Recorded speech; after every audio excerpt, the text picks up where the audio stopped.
Hello students, आपका फिर से स्वागत है। हमारा जो टॉपिक चल रहा था वो चल रहा था शिक्षण विधियाँ। ठीक है, शिक्षण विधियों में मैंने आपको आगमन विधि और निगमन विधि के बारे में मैं आपको बता चुकी हूँ। आज मैं आपको बताऊंगी संश्लेषण और विश्लेषण शिक्षण विधियाँ। ठीक है, देखो इसके बारे में मैं आपको बता देती हूँ कि एक जो मनोवैज्ञानिक थे कार्ल जूंग। ठीक है, कार्ल जूंग ने जो संश्लेषण विधि और विश्लेषण विधि के बारे में जो कथन कहा था वो ये कहा था कि संश्लेषण विधि जो होती है वो क्या होती है। संश्लेषण विधि एक घास के ढेर में से एक तिनका निकालने जैसी, घास के ढेर में से एक तिनका निकालने जैसी होती है, जबकि विश्लेषण विधि कैसी होती है। विश्लेषण विधि होती है कि घास के ढेर में से विश्लेषण विधि में खुद से अपने आप तिनका निकल जाता है। ध्यान रखना, इंपॉर्टेंट डेफिनेशन है। किसने दी थी डेफिनेशन? किसने दी थी डेफिनेशन? कार्ल जूंग ने। ये जो कथन है वो किसने कहा था? संश्लेषण और विश्लेषण विधि के बारे में किसका मत था? ये कार्ल जूंग का। इन्होंने जो है क्या कहा था कि जो संश्लेषण विधि होती है, कौन सी विधि? संश्लेषण विधि। ठीक है, संश्लेषण विधि में क्या होता है? संश्लेषण विधि घास के ढेर में से, घास के ढेर में से तिनका ढूंढने जैसी होती है। तिनका ढूंढना।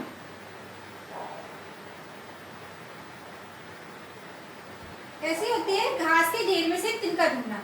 जबकि विश्लेषण विधि जो होती है, विश्लेषण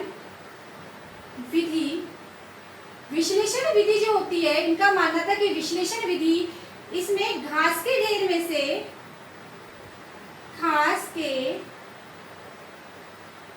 ढेर में से तिनका खुद में खुद बाहर आ जाता है, बाहर आ जाता है। देखो ये जो कथन था वो किसका था? ये कथन था वो किसका था? इन दोनों विधियों के बारे में, संश्लेषण और विश्लेषण विधियों के बारे में किसका था ये कथन? कार्ल जूंग का। ठीक है, तो जब हम ये विधि पढ़ेंगे तो आपके समझ में आ जाएगा कि डेफिनेशन क्या कहना चाहती है। ठीक है, मैं आपको सीधी लैंग्वेज में मैं आपको बता देती हूँ कि जो विश्लेषण विधि होती है, विश्लेषण विधि में क्या होता है, जैसे कोई समस्या होती है, ठीक है, तो हम समस्या जो है उसके जो समस्या होती है उसके की क्यों हुई, इसकी शुरुआत कहाँ से हुई, है ना, यानी कि हर समस्या के कारण क्या क्या है, उन चीज वहां तक हम पहुंचते हैं। ठीक है, तो इसका मतलब क्या होता है? कोई भी समस्या है उसको टुकड़े कर करके उसके बारे में स्टडी करना या उसके बारे में समझना। ठीक है, जैसे कि मैं आपको बता देती हूँ, जैसे कि मैं बात करती हूँ कृषि की। ठीक है, कृषि क्या है? कृषि एक टॉपिक है ना, कृषि क्या है? एक टॉपिक है ना। उस टॉपिक को यदि मैं टुकड़े कर करके पढ़ाऊँ कि कृषि के प्रकार, कृषि टॉपिक है और कृषि के प्रकार यदि मैं पढ़ाती हूँ, ठीक है, तो वो कृषि के प्रकार किस टॉपिक के अंतर्गत आएंगे? कृषि के अंतर्गत ना। तो हम उस कृषि को, यानी कि कृषि जो प्रकरण है उसको हम क्या करेंगे? टुकड़े करके पढ़ेंगे। कैसे पढ़ेंगे? टुकड़े करके पढ़ेंगे। इसका मतलब वो विधि किसके अंतर्गत आती है? विश्लेषण विधि के अंतर्गत। ठीक है, विश्लेषण का मतलब क्या है? विश्लेषण का मतलब ही क्या होता है? किसी चीज का गहराई से अध्ययन करना। विश्लेषण का मतलब क्या होता है? गहराई से या टुकड़ों में अध्ययन करना। गहराई से या टुकड़ों में, ऐसे टुकड़ों में अध्ययन करना। ठीक है, कौन सी विधि के अंतर्गत आता है? विश्लेषण विधि के अंतर्गत। कौन सी विधि के अंतर्गत आता है? विश्लेषण विधि के अंतर्गत। ठीक है, तो विश्लेषण विधि क्या होती है? विश्लेषण विधि का मतलब क्या होता है? किसी चीज की गहराई से अध्ययन करना, टुकड़ों में अध्ययन करना, यानी कि समस्या के हर पहलू के बारे में हम जो है अध्ययन करते हैं। वो कौन सी शिक्षण विधि के अंतर्गत आएगा? विश्लेषण शिक्षण विधि के अंतर्गत। देखो ये जो विधि होती है इसमें क्या, देखो ये जो विधि है, कौन सी विधि? विश्लेषण विधि। सबसे पहले हम लेते हैं कौन सी विधि? विश्लेषण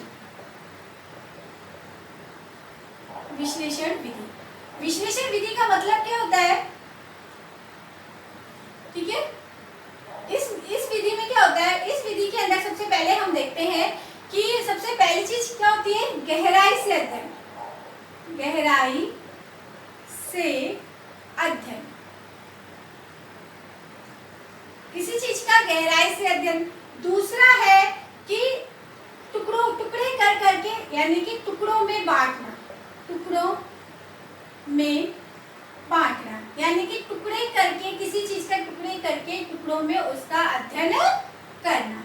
ठीक है, ये किस में आता है? विश्लेषण विधि में आता है। ठीक है, दूसरा जो इसके हम सूत्र की बात करते हैं कि 3 सूत्रों पर, ये किस पर आधारित है? 3 सूत्रों पर आधारित है। विश्लेषण और संश्लेषण विधि है, दोनों ही 3 सूत्रों पर आधारित है। 3 सूत्र कौन कौन से हैं? जैसे कि पहला है अज्ञात से ज्ञात की ओर। जैसे कि हमको सिर्फ इतना पता है, हम एक एग्जांपल देती हूँ मैं आपको कि मेरे को सिर्फ इतना पता है कि मुझसे किसी ने बोला है कि जो ये बच्चा है वो इसलिए इतना शांत रहता है, इसका नेचर इसलिए इतना शांत है, इसलिए इतना खोया हुआ रहता है और पढ़ाई में भी इसीलिए कमजोर है क्योंकि इसके घर का जो एनवायरनमेंट है वो बिल्कुल भी अच्छा नहीं है। ठीक है, मुझसे ये बोल दिया, ठीक है, मुझसे ये बोल दिया कि इसलिए ये बच्चा जो है शांत रहता है, लेकिन मेरे मन में तो उथल पुथल है ना भाई। मेरी जो प्रवृत्ति है कैसी है, बच्चों की प्रवृत्ति कैसी होती है कि जिज्ञासा, मतलब बच्चों के अंदर जिज्ञासा होती है किसी चीज को जानने की, किसी चीज के तह तक पहुंचने की। ठीक है, तो मैं क्या करूंगी, मैं सबसे पहले ये जो एक बच्चे के बारे में जो बताया है कि इसकी जो समस्या का कारण ये है, तो मैं क्या करूंगी, मैं वहां तक पहुंचूंगी। जैसे कि कोई भी चीज ये चीज मुझे ज्ञात, मुझे क्या ज्ञात है, मुझे सिर्फ इतना पता है कि हाँ भाई जो है ये बच्चे जो है इसका घर का एनवायरनमेंट अच्छा नहीं है, इसलिए ये बच्चा ऐसा शांत रहता है। लेकिन जो चीज मुझे नहीं पता है, जो चीज मुझे नहीं पता है ना, तो उसके बारे में मुझे जानना। ठीक है, उसके बारे में मुझे जानना। तो अज्ञात चीज जो है, अज्ञात से ज्ञात की ओर, यदि जो चीज मुझे नहीं पता है उसके बारे में मैं जानूंगी, यानी कि उस चीज के बारे में मुझे पता होगा, जानने के लिए मैं जाती हूँ। ठीक है, तो पहला सूत्र क्या है, ये विधि, इस विधि के अंदर अज्ञात से ज्ञात की ओर अध्ययन जो है लेके जाती है हमको। दूसरा हम ये कहते हैं कि दूसरा जो है निष्कर्ष से, जैसे कि मैंने अभी आपको जस्ट एग्जांपल दिया था, निष्कर्ष से प्रत्यक्ष की ओर, निष्कर्ष से परिकल्पना की ओर, सॉरी। और परिकल्पना क्या होती है, जब कोई समस्या होती है, ठीक है, जब कोई समस्या होती है तो हमको यदि उस समस्या के बारे में, उसके कारणों के बारे में यदि मुझे खोजना है, उस समस्या के बारे में मुझे स्टडी करनी है, तो मैं क्या करूंगी, मैं हाइपोथेसिस के जरिए, किसके जरिए, हाइपोथेसिस यानी कि परिकल्पना, इंग्लिश में क्या बोलते हैं, हाइपोथेसिस। हाइपोथेसिस के जरिए मैं उस समस्या की जड़ तक पहुंचूंगी। ठीक है, और उसके बाद में क्या होगा, निष्कर्ष। तो सबसे पहले क्या होता है, परिकल्पनाएं होती है, और परिकल्पनाओं के आधार पर हम समस्या की तह तक जाते हैं और निष्कर्ष तक पहुंचते हैं। यहाँ पे क्या होता है, निष्कर्ष दिया हुआ है, यानी कि निष्कर्ष क्या है कि बच्चे के बारे में बता दिया कि बच्चा क्या है, इसलिए बच्चा ऐसे एनवायरनमेंट में, इसलिए बच्चा ऐसा बिहेव करता है। ठीक है, तो मैं क्या करूंगी, परिकल्पना तक पहुंचूंगी, यानी कि मैं वास्तव में उसके बारे में जानकारी करूंगी कि क्या वास्तव में जो बच्चा है वो उसका यही रीजन है कि बच्चा शांत है, कि बच्चा जो है उसका बच्चे के घर का एनवायरनमेंट ठीक नहीं है। ठीक है, अब हमें तीसरा जो है इसका सूत्र है वो क्या है, इसका सूत्र है प्रमाण से प्रत्यक्ष, प्रमाण से प्रत्यक्ष की ओर। यानी कि प्रमाण का पता है लेकिन प्रत्यक्ष रूप से मुझे देखना है। जैसे कि हमें, जैसे हम लोग न्यूज में देखते हैं कि हाँ ऐसा होता है, फलानी जगह ऐसा हो रहा है, ऐसा हो रहा है। ठीक है, लेकिन हमने सिर्फ ये सुना है ना, हम सिर्फ न्यूज में देख रहे हैं, लेकिन हमको प्रत्यक्ष रूप से इस चीज को देखना है ना। तो क्योंकि बच्चा होता है, बच्चा कैसा होता है, बच्चा खोजी प्रवृत्ति का होता है, बच्चा जिज्ञासु प्रवृत्ति का होता है, हर चीज के बारे में जानने की उसकी प्रवृत्ति होती है, इसलिए वो हर चीज के बारे में समझना चाहता है, हर चीज के बारे में, छोटी छोटी चीजों के बारे में वो जानना चाहता है। ठीक है, तो प्रमाण से प्रत्यक्ष की ओर। तीसरा सूत्र क्या है, तीनों सूत्रों के आधार पर जो है विश्लेषण विधि कार्य करती है। यानी कि विश्लेषण विधि के अंतर्गत जो शिक्षण कार्य करवाया जाता है वो जो है क्या है, कैसे, किन सूत्रों के आधार पर करवाया जाता है, अज्ञात से ज्ञात की ओर, निष्कर्ष से परिकल्पना की ओर और प्रमाण से प्रत्यक्ष की ओर। मेरे ख्याल से यहाँ तक ये तीनों सूत्र आपके समझ में आ गए होंगे। ठीक है, अब इसके बाद में हम आते हैं कि इस विधि के गुण कौन कौन से हैं। इस विधि के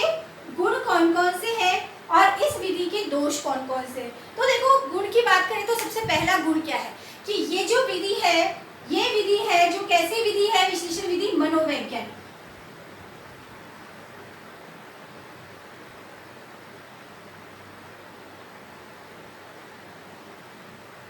कौन सी विधि है? मनोवैज्ञानिक। कौन सी विधि है? ये विधि मनोवैज्ञानिक विधि है। क्यों? क्योंकि ये जो विधि है वो मनोवैज्ञानिक सिद्धांतों पर आधारित है। किस कौन से सिद्धांतों पर आधारित है? मनोवैज्ञानिक सिद्धांतों पर। मनोवैज्ञानिक सिद्धांतों पर कैसे आधारित है पता है आपको?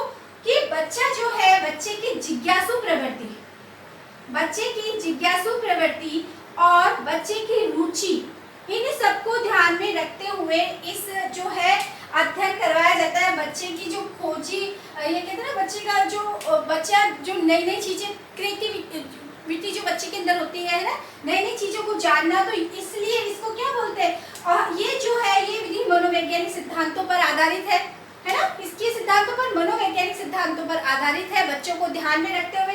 इसीलिए इस विधि को बाल केंद्रित विधि भी कहा जाता है। ये कैसी विधि है? बाल केंद्रित। कैसी विधि है ये? दूसरा है बाल केंद्रित। पहली चीज तो क्या है कि ये विधि क्या है? मनोवैज्ञानिक है। दूसरा क्या है? बाल केंद्रित है, क्योंकि बच्चे की रुचि को इस विधि में सबसे जो महत्व दिया गया है वो बच्चे की रुचि को महत्व दिया गया, बच्चे के इंटरेस्ट को जो है महत्व दिया गया। तीसरा जो है इस विधि की जो विशेषता है वो क्या है कि इस, जैसे कि मैंने आपको बताया कि इस विधि, क्योंकि बच्चा क्या है, बच्चा जिज्ञासु होता है, नई नई चीजों के बारे में जानने की, बच्चे जानने के लिए प्रेरित होता है, ठीक है। इसलिए जो ये बच्चे का क्या करती है, मानसिक विकास, बच्चे का मानसिक और बौद्धिक विकास जो है करने में ये विधि बहुत सहायक होती है। बच्चे के मानसिक और बौद्धिक विकास में बहुत सहायक होती है। चौथा है, जो देखो सबसे इम्पोर्टेंट पॉइंट है वो ये है कि जो ये विधि है वो रेखा गणित में रेखा गणित जो विषय है, रेखा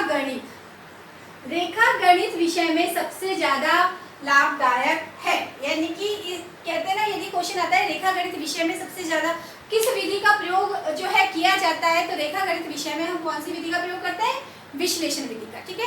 जैसे मैथ्स में भी यदि जैसे कि कोई जो है क्वेश्चन दिया है, उस क्वेश्चन को आपको सॉल्व करना है, ठीक है। उस क्वेश्चन को आप सॉल्व करोगे तो टुकड़ों में करोगे ना भाई, टुकड़ों में तो करोगे कि भाई ये कैसे ये है तो इसको सॉल्व करना है, तो टुकड़ों में करोगे ना, ठीक है। तो ये क्या है, ये जो विधि है वो सबसे ज्यादा महत्वपूर्ण किसके लिए है? रेखा गणित विषय के लिए। किसके लिए है? रेखा गणित विषय के लिए। दूसरा, इस विधि में जो बच्चा है जो क्या करता है, करके सीखता है, यानी कि खुद समस्याओं को, हम ये कह सकते हैं कि बच्चा जो है खुद समस्याओं को हल करता है, ठीक है।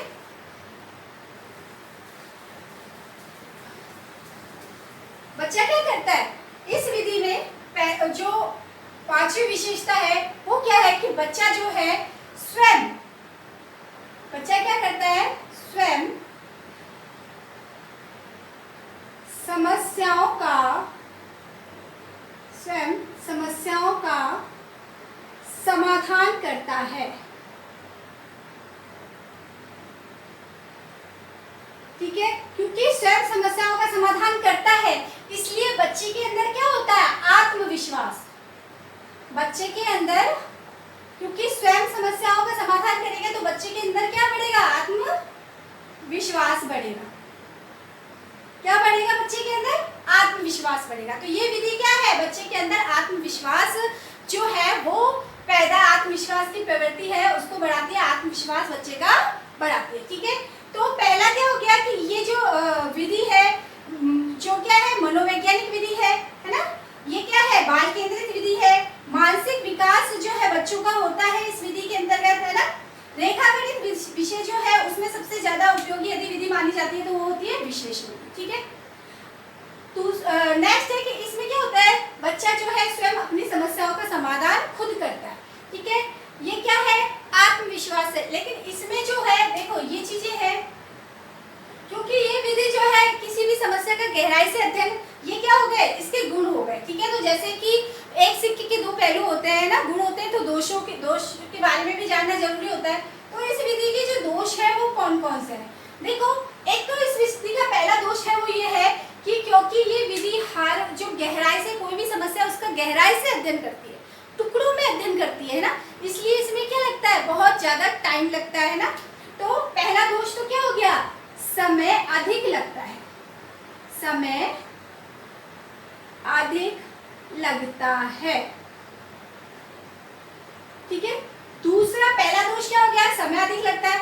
दूसरा दोष इसका क्या है, क्योंकि समय अधिक लगता है इसलिए जो पाठ्यक्रम है यानी कि सिलेबस है, पाठ्यक्रम है ना, जो है वो देरी से पूरा होता है, यानी कि पाठ्यक्रम जो है उसको पूरा होने में समस्या आती है। अब देखो, क्योंकि समय अधिक लगता है इसलिए पाठ्यक्रम जो है पूरा नहीं हो पाता, इसीलिए ये जो विधि है वो शिक्षकों के लिए, या शिक्षक जो है इस विधि का प्रयोग, इसीलिए शिक्षक इस विधि का प्रयोग बहुत कम करते हैं। इस विधि का प्रयोग बहुत कम करते हैं।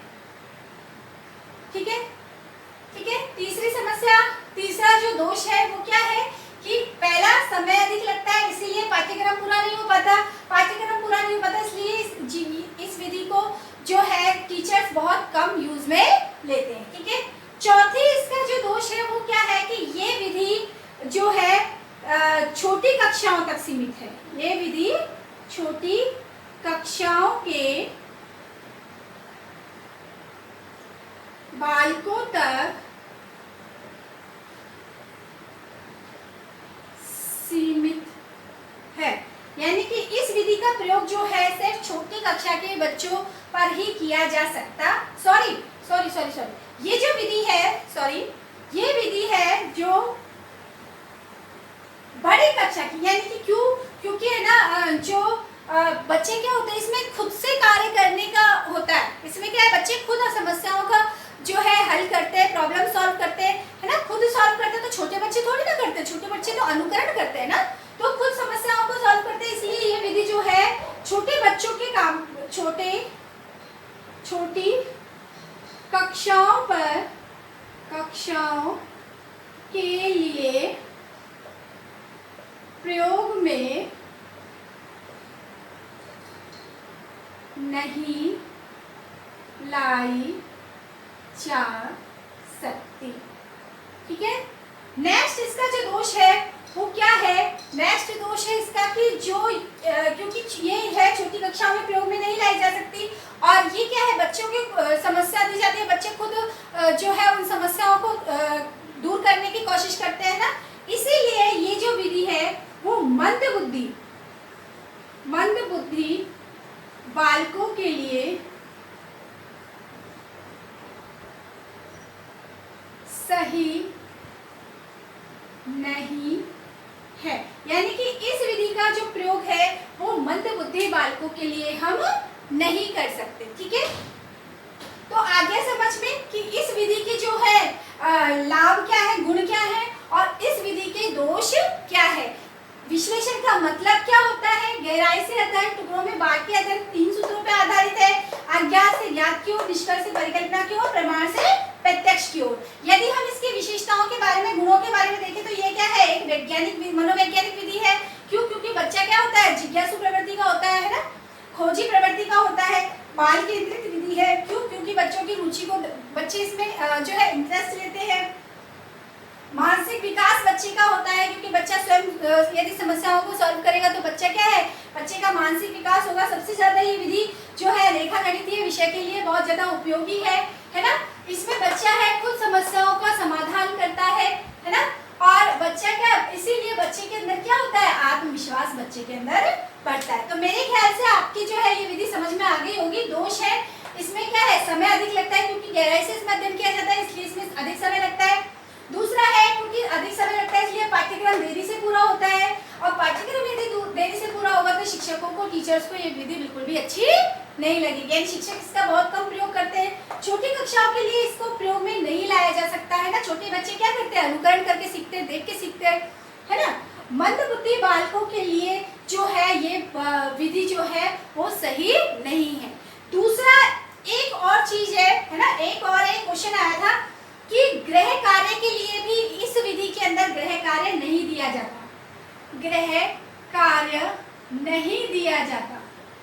क्योंकि इस विधि के अंदर जो है नहीं दिया जाता। जब ये शिक्षण विधि प्रयोग में ली जाती है तो गृह कार्य नहीं दिया जाता है ना? क्यों? क्योंकि अभ्यास की जरूरत नहीं होती है। इस विधि में अभ्यास की आवश्यकता नहीं होती है। ठीक है, तो मेरे ख्याल से आपके जो है ये विधि, विश्लेषण विधि अच्छे से समझ में आ गई होगी। ठीक है, अब देखो विश्लेषण विधि जो है उसी के अपोजिट, यदि आपको विश्लेषण विधि समझ में आ गई है तो आपको संश्लेषण विधि भी समझ में आ जाएगी, क्योंकि बिल्कुल इससे अपोजिट है विश्लेषण जो संश्लेषण विधि। क्योंकि ये जो है मनोवैज्ञानिक सिद्धांतों पर आधारित है, वो वैज्ञानिक सिद्धांतों पर आधारित है। ये बाल केंद्रित विधि है, इससे बच्चे इंटरेस्ट लेते हैं, वो चीज इसमें भी है ना। इसमें बच्चों का जो है मानसिक विकास नहीं होता। बच्चों इसमें बच्चों देखो एक चीज, एक विशेषता और है कि बच्चों के अंदर तर्क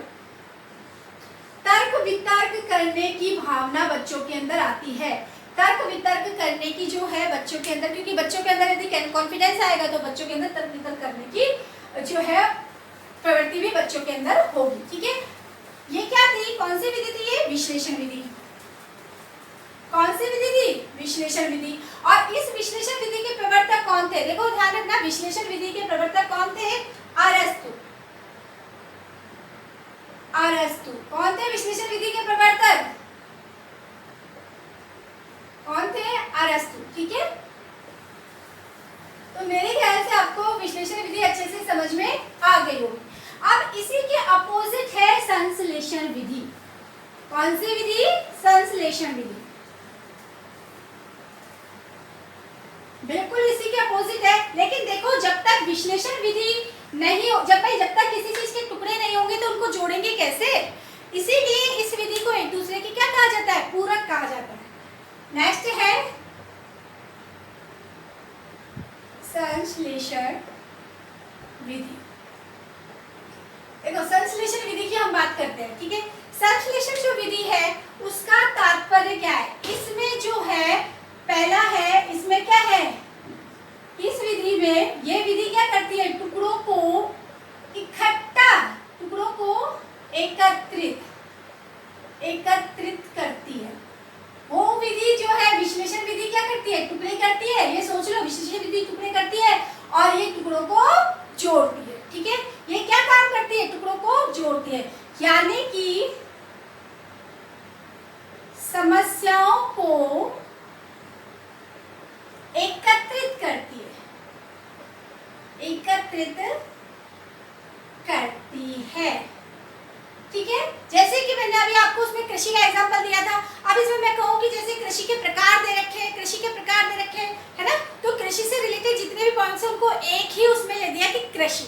ठीक है, तो इसका मतलब क्या है कि टुकड़े हैं, टुकड़ों को जोड़ करके और जोड़ने का काम क्या करती है? कौन सी विधि करती है? संश्लेषण विधि। ठीक है, ठीक है, पहला तो क्या है कि ये विधि जो है टुकड़ों को एकत्रित करती है, जोड़ती है।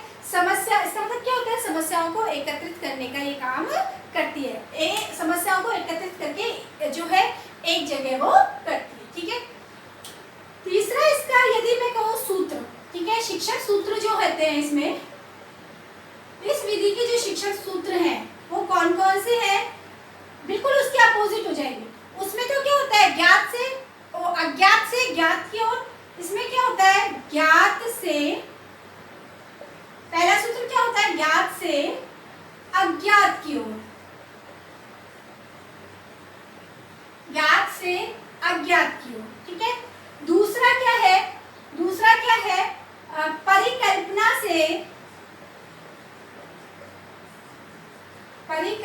से निष्कर्ष की ओर। ठीक है, तीसरा इसका सूत्र है वो क्या है कि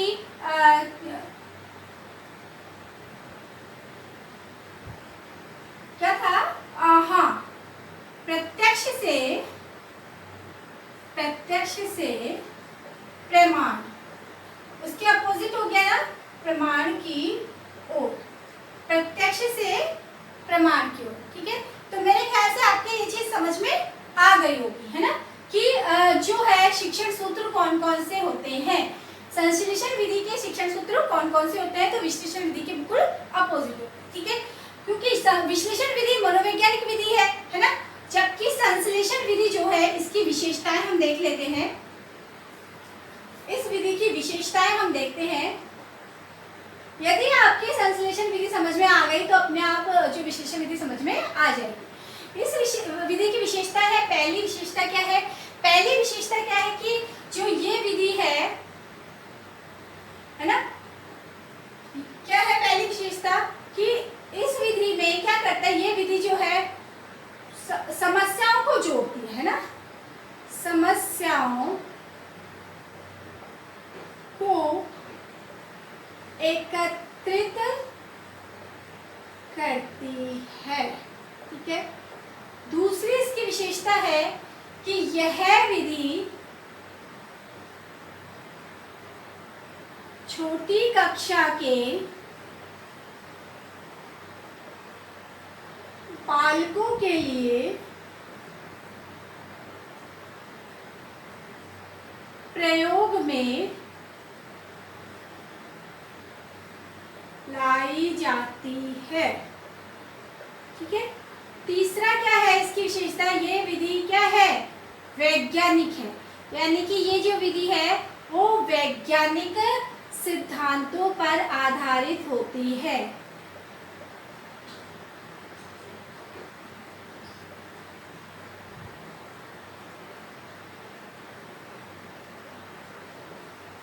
ठीक है, यह विधि व्यावहारिक होती है, ठीक है। विशेषता देखिए, समस्याओं को एकत्रित करती है, छोटी कक्षाओं के बालकों के लिए प्रयोग में ली जाती है, वैज्ञानिक सिद्धांतों पर आधारित है। यह विधि क्या होती है? व्यवहारिक होती है ना। दूसरा, क्योंकि छोटी कक्षाओं के बालकों के लिए प्रयोग में ली जाती है, इसलिए पूरी तरह से क्या होता है, ये अध्यापक जो है अध्यापकों की कहते हैं पसंदीदा विधि है ना। यह अध्यापकों की या अध्यापक सबसे ज्यादा प्रयोग में लेते हैं।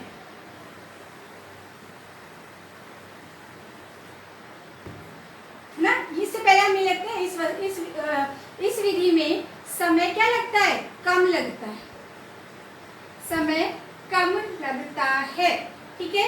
छठा क्या है? क्योंकि समय कम लगता है तो पाठ्यक्रम समय पर पूरा हो जाता है, समय पर पूरा हो जाता है, ठीक है। पाठ्यक्रम क्या होता है? समय पे पूरा हो जाता है।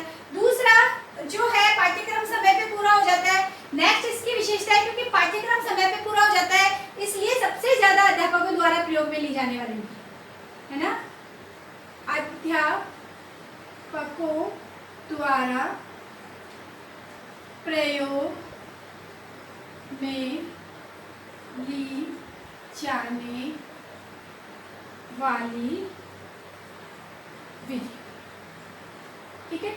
मेरे ख्याल से यहाँ तक समझ में आ गया होगा। इसकी क्या विशेषता है? समस्याओं को ये विधि क्या करती है? एकत्रित करने का काम करती है, छोटी कक्षा के बालकों के लिए प्रयोग में ली जाती है, वैज्ञानिक सिद्धांतों पर आधारित होती है, यह विधि व्यवहारिक होती है ना। समय पर इस विधि में क्या है? समय कम लगता है ना। एक साथ कई सारे टॉपिक्स का एक साथ जो है इसमें अध्ययन किया जाता है। पाठ्यक्रम, क्योंकि समय कम लगता है इसलिए पाठ्यक्रम जल्दी पूरा हो जाता है ना। और पाठ्यक्रम जल्दी पूरा होता है इसलिए अध्यापकों की क्या है? ये फेवरेट विधि है ना। टीचर सबसे ज्यादा प्रयोग में इसको लेते हैं, ठीक है। मेरे ख्याल से समझ में आ गया होगा। अब हम इसके देखते हैं दोष क्या है। इसके क्या देखते हैं? दोष, इसकी कमियां, क्योंकि वही बात है कि जहां पर गुण होते हैं वहां पर दोष भी होता है, ठीक है। दोष, ठीक है। इस विधि के दोष क्या है? पहला दोष देखो, जो है छोटे बालकों की, क्योंकि ये छोटे बालकों को लिए प्रयोग में ली जाती है ना। और क्यों इसमें क्या है? अध्यापकों पर निर्भरता रहती है, अध्यापकों पर निर्भरता रहती है, ठीक है। दूसरा, क्योंकि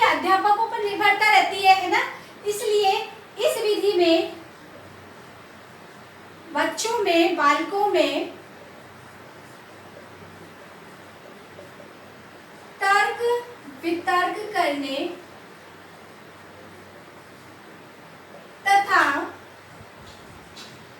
बालकों में तर्क वितर्क करने तथा आत्मविश्वास की कमी पाई जाती है। आत्मविश्वास की कमी होती है। ठीक है। तीसरा, क्योंकि बालकों में तर्क, ये अध्यापकों पर निर्भर रहती है ना, बालक अध्यापकों पर निर्भर रहते हैं, है ना, इसीलिए बच्चों में क्या है, तर्क वितर्क और आत्मविश्वास की कमी पाई जाती है। इसीलिए इस विधि में रटने की प्रवृत्ति को बल मिलता है। रटने की प्रवृत्ति को बल मिलता है। ठीक है। चौथा इसका जो दोष है वो क्या है, चौथा दोष क्या है कि जो है इसमें क्या है, अध्यापकों द्वारा प्रयोग में ली जाने वाली है ना। देखो, पहला क्या है, अध्यापकों पर निर्भर रहती है, बालकों में तर्क वितर्क और आत्मविश्वास की कमी रहती है, इस विधि में रटने की प्रवृत्ति को बल मिलता है। सबसे मेन चीज क्या है कि जो प्रतिभाशाली मंदबुद्धि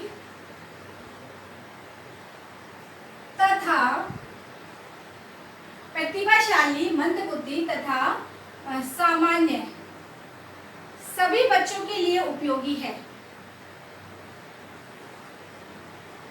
बालकों के लिए उपयोगी।